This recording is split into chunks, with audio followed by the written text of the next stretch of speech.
Hasta el momento hemos trabajado el tema siempre considerando que el material se encontraba en su zona de respuesta lineal, o sea, un material que la relación tensión-deformación correspondía a una relación lineal.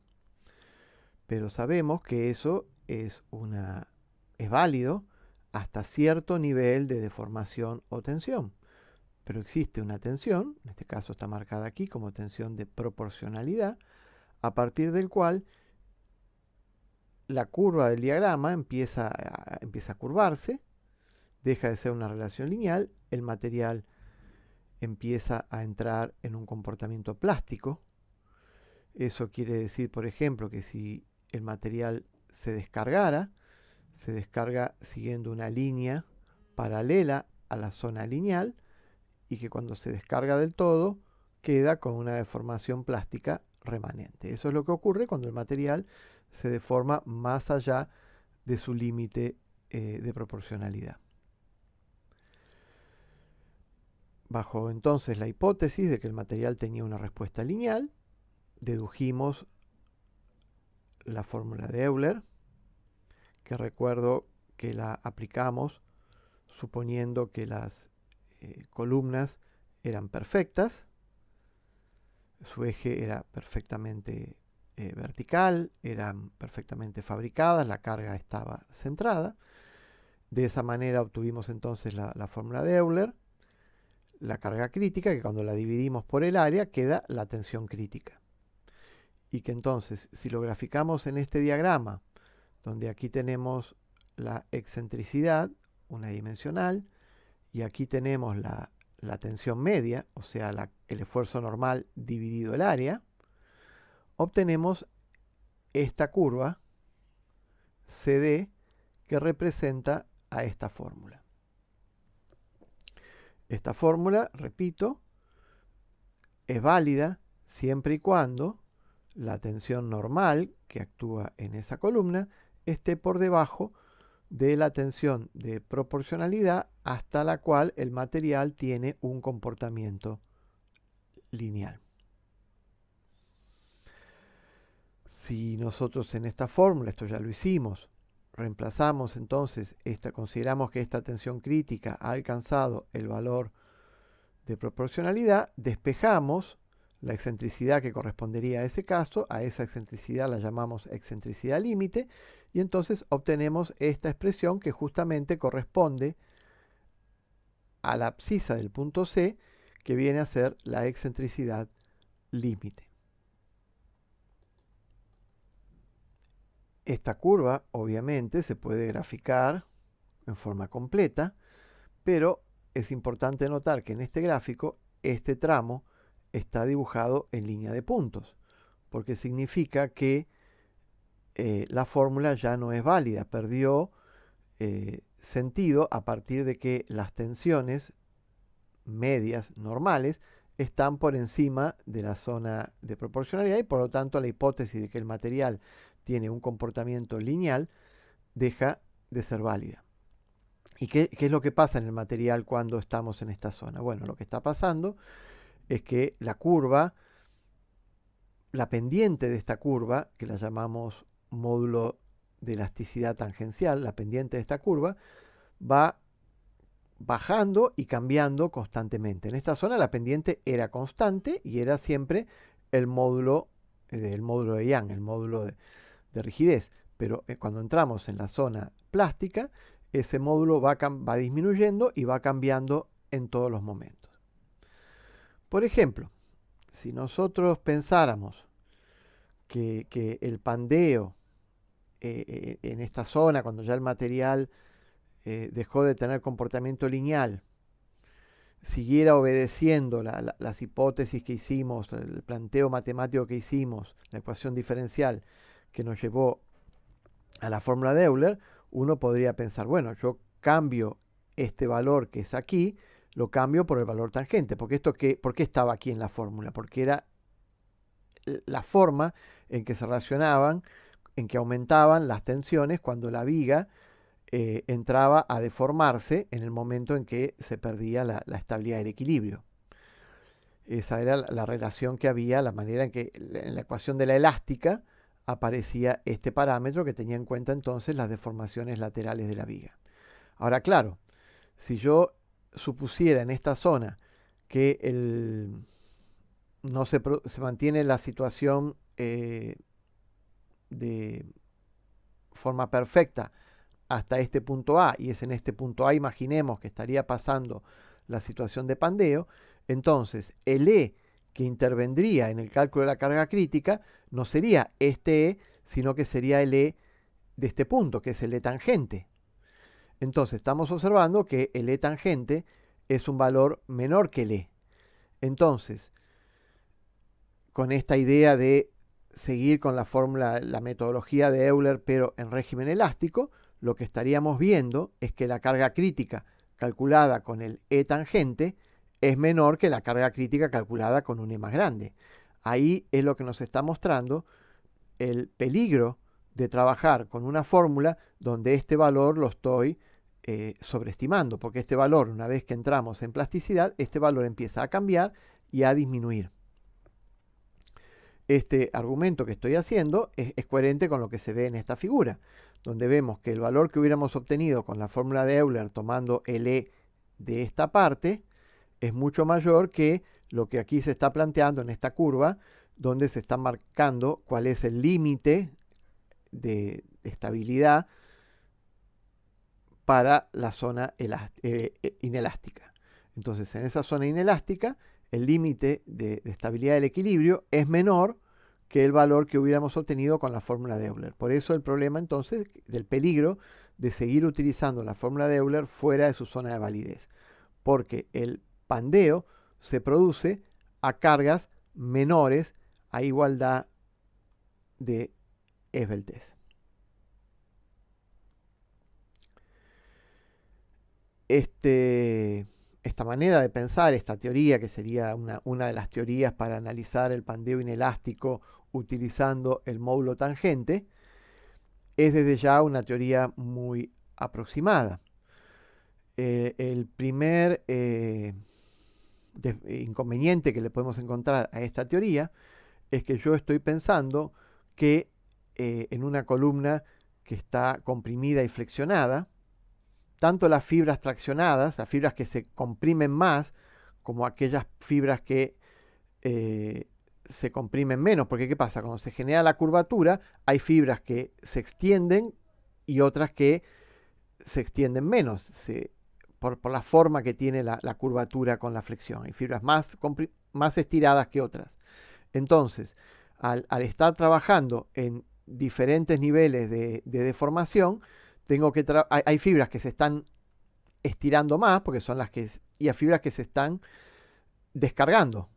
Las que se descargan no trabajan con el mismo E que las que se cargan. Esa es la principal dificultad que tenemos para trabajar y para modelizar lo que ocurre cuando el material está trabajando en zona plástica, que en situación de carga y en situación de descarga se trabaja de dos maneras completamente distintas, mientras que en esta zona carga y descarga se trabajaban de la misma manera, con el mismo E. No, la carga se trabaja con el tangente y la descarga se trabaja con el E. Si quisiéramos entonces hacer una teoría un poquito más sofisticada, en lugar de decir cambio E por E tangente, paso a tener en cuenta el hecho de que no todas las fibras trabajan con el E tangente, porque las fibras que se están cargando trabajan con el E tangente, pero las fibras que se están descargando trabajan con este E. Entonces habría que pensar que esta viga que se está flexionando y comprimiendo en realidad no es una viga de material uniforme y tendría que utilizar la teoría de flexión para vigas con distintos materiales. Y a partir de esa teoría se puede plantear un E equivalente, un E reducido, que para una sección rectangular tendría esta expresión entre el E tangente y el E. Este E reducido es mayor que el E tangente. Por lo tanto, daría un nivel de carga crítica un poco más alta que la que obtendríamos con L tangente. Ahí estamos viendo entonces las limitaciones que tienen estas teorías y los estoy introduciendo en la complejidad que tiene el análisis, la modelización matemática del problema de pandeo en la zona inelástica.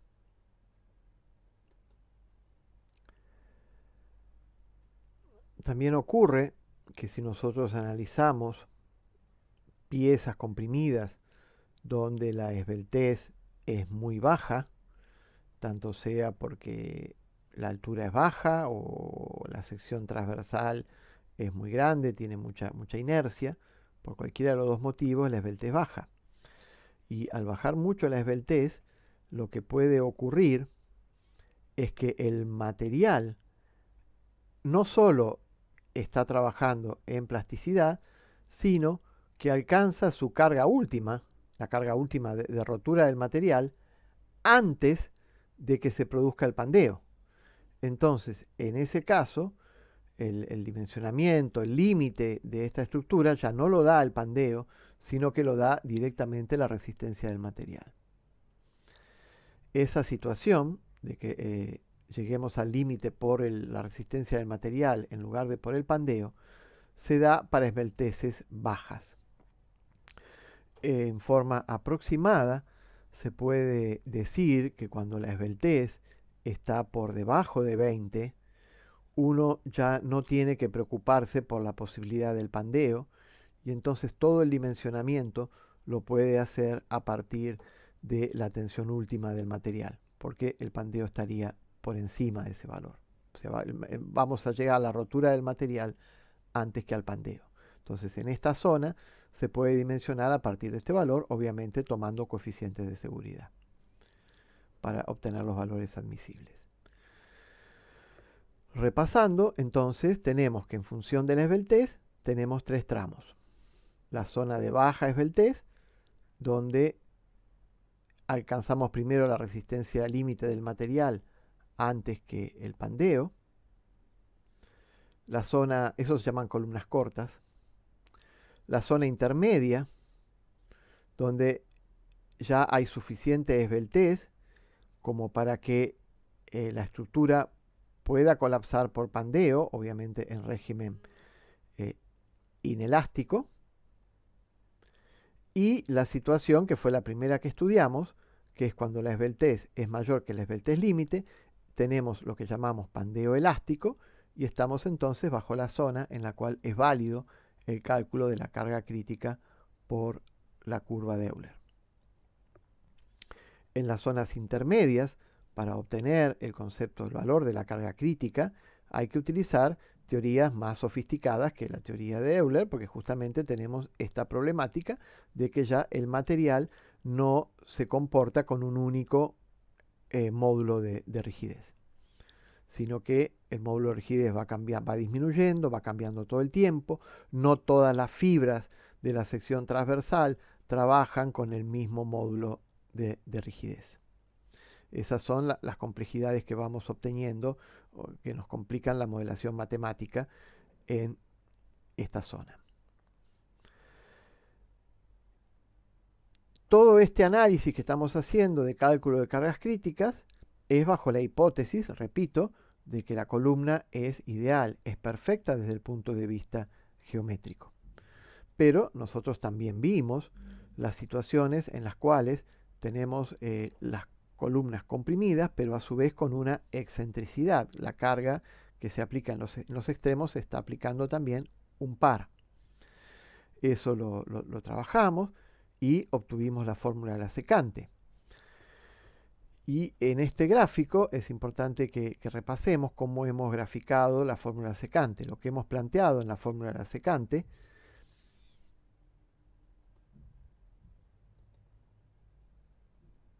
esta es la fórmula de la secante. Lo que hemos planteado, lo que se está graficando en la figura que ahora les voy a mostrar, es que esta tensión máxima que se da en la sección transversal la pongo constante, y en el caso del dibujo que les estoy mostrando, se ha puesto constante e igual en el valor de la tensión límite de proporcionalidad. Entonces, dejaron esto constante en el valor límite que puede tomar, porque toda esta fórmula, ¿cuándo es válida? Toda esta fórmula es válida de vuelta. Acá está de vuelta el módulo E. Siempre es válida cuando estemos en la zona lineal. ¿Cuándo estamos en la zona lineal? Cuando la tensión máxima no supera la tensión de proporcionalidad. Por lo tanto, si graficamos esta curva poniendo acá el valor límite de la tensión de proporcionalidad, obtenemos entonces un límite para el uso de esa fórmula, que es este límite que está puesto aquí. El cálculo obtenido con la fórmula secante, tomando sigma máximo como sigma de proporcionalidad. Obviamente, para hacer esta curva, también se asumió un cierto nivel de excentricidad. Y obviamente, si grafico curvas de la secante para valores de sigma máximo por debajo de esto, voy a estar trabajando en esta zona de aquí.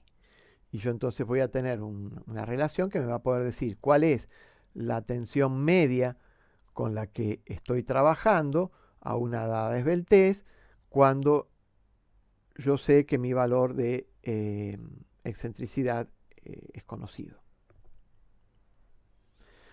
Es muy importante entonces entender lo que significa esta ordenada según yo esté leyendo esta curva o esté leyendo esta curva. Si leo esta curva, lo que obtengo sigue siendo la tensión media, porque es la carga sobre el área, pero esa carga es la carga crítica. En cambio, cuando estoy leyendo esta curva, no estoy hablando de cargas críticas, sino que estoy hablando solamente de tensiones medias, tensiones normales medias. Bueno, eso es muy importante de que lo tengan presente. Para terminar, vamos a volver con este gráfico que fue con el cual empezamos.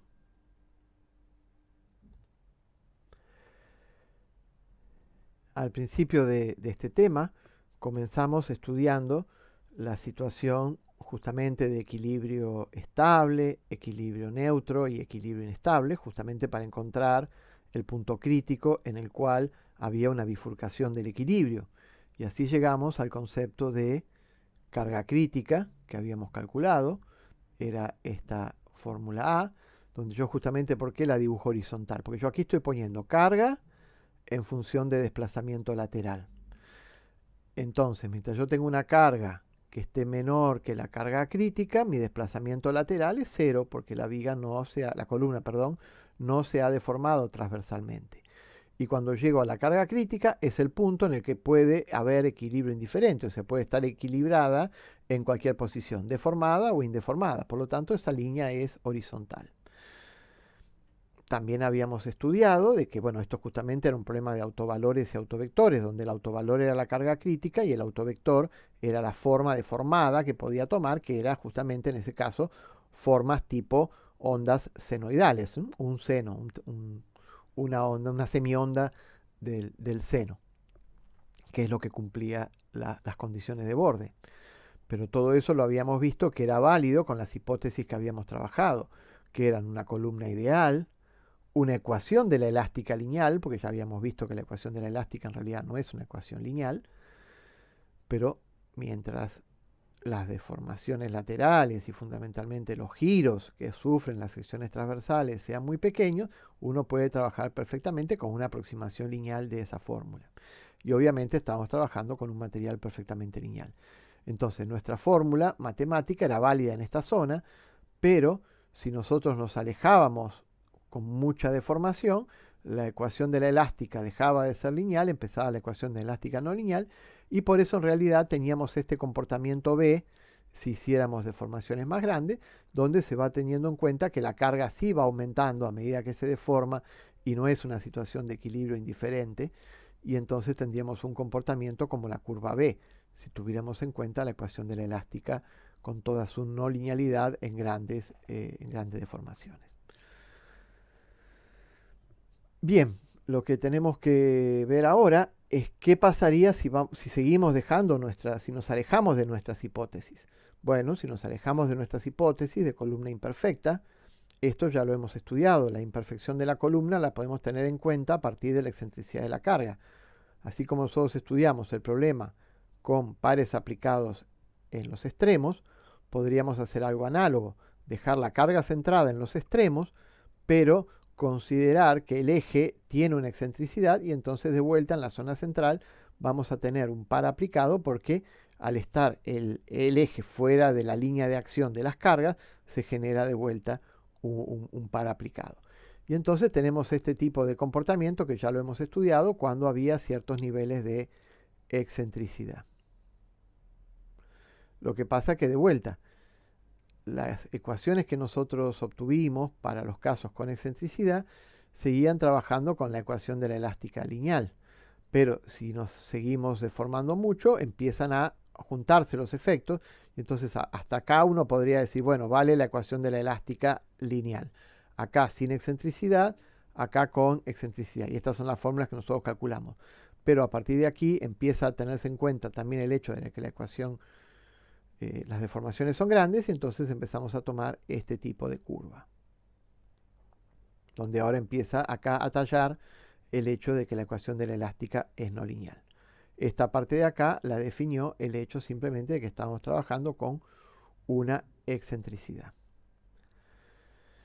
Y la curva que agregamos finalmente, el hecho de que nuestro material tenga un límite elástico. O sea, que mientras estemos en la zona elástica, perfecto, nos comportamos de esta manera. Pero en la medida que nos acercamos al límite de proporcionalidad, bueno, ya lo hemos visto, entramos en una zona donde los módulos de rigidez van cambiando permanentemente y van disminuyendo, y entonces va pasando esta situación de que la carga crítica no crece de la misma manera, ¿no? La carga límite que puede alcanzar el material. Bueno, entonces esta es una curva de cómo sería el comportamiento real cuando yo ya no tengo ninguna hipótesis dando vuelta. Tengo la columna imperfecta, la ecuación elástica no lineal y el material no lineal. Tengo este tipo de comportamiento. Para terminar, simplemente, yo les había mencionado como dos posibles alternativas para trabajar en esta zona, considerar que este módulo de Young toma el valor tangente o toma el valor reducido y utilizar eso como si fuera una forma alternativa de calcular cargas críticas. Pero eso también es aproximado, porque sería como suponer que el modelo de equilibrio indiferente, que es el con el que trabaja la fórmula tipo Euler, digamos, cambiando el valor del módulo de rigidez, también sería válido con otros valores distintos del módulo, ¿no? Acá estaría, esta cuenta se hace tomando el módulo de rigidez, el módulo de Young, esta cuenta se hace tomando el módulo tangente, y esta cuenta, por ejemplo, tomando el módulo reducido, que es un poquito más alto que el módulo tangente. Pero en todos casos estaríamos pensando con esos modelos que el comportamiento es de esta forma, es horizontal, que son cargas de situaciones de equilibrio indiferente. Pero la realidad es que cuando estamos trabajando en la zona de pandeo inelástico, tampoco hay equilibrio indiferente. Más bien es este tipo de comportamiento el que existe, que es el que estamos viendo acá. Y entonces vemos que estas teorías son aproximadas, pero tampoco son ciertas. Y hacen falta entonces teorías más sofisticadas. Acá mencionamos, por ejemplo, la teoría de Shanley del año 46. Fue una de las primeras más sofisticadas, pero ahora obviamente ha habido cosas más modernas en este tema. Y obviamente ya el estudio de todas estas teorías excede el alcance que le estamos dando al tema en esta materia. Después, en la parte práctica, van a ver que los distintos reglamentos y para distintos materiales ofrecen fórmulas para trabajar en esta zona de columnas intermedias y poder entonces hacer verificaciones y dimensionamientos al pandeo, aunque estemos trabajando en zonas donde no podemos aplicar la fórmula de Euler. Pero repito, esta es una zona donde no hay un único modelo matemático, es una zona complicada de modelizar matemáticamente y por lo tanto los diferentes reglamentos van tomando fórmulas aproximadas, también con mucha base experimental, de forma tal de poder dar seguridad a los proyectistas. Pero repito, esto depende mucho de los países y de los materiales. Las que van a ver con Francisco es un ejemplo de las fórmulas que usan en Estados Unidos, propuestas por la Asociación Americana de la Construcción en Acero, ¿no? American Institute Steel Construction. Pero bueno, es un ejemplo que damos en la práctica, pero hay muchísimos cambiando con los materiales y cambiando con los países, porque esa zona de columnas intermedias no es una zona donde haya una teoría que cierre todo. Y obviamente también se puede trabajar en esa zona con la modelización numérica.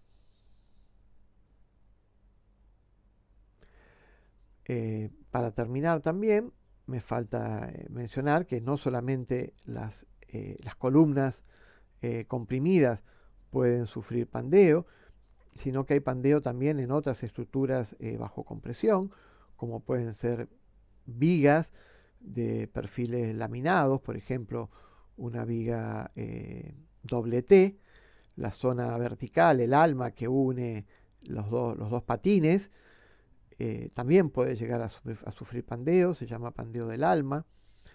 Eh, Secciones asimétricas solicitadas a torsión también pueden sufrir pandeo combinado con torsión. O sea que es un tema que puede aparecer de varias maneras. Nosotros lo hemos introducido y analizado en el caso de las columnas.